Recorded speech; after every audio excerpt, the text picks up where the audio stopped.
Hey there everyone, I hope you're all fine. So in this video we are gonna learn how to change servers in Brawl Stars. So without further ado, let's get started.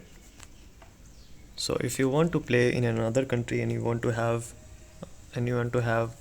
friends from another country, you can do that by changing your region and play with them.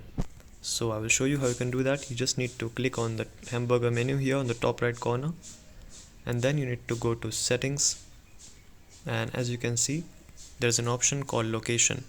So once you click on that, it's usually in your default location. So now you can change your location to any country which are available here. So let's say I want to play like United States. So I need to search for it at the very bottom, and as you can see it's here. So it's asking for confirmation, and it's saying that it can only be changed once a day. So I will just click on confirm, and as you can see the server has been changed to United States. So that's how you can change server in Brawl Stars. So that's it for today guys. Hope you found the video helpful. See you soon. Have a good day.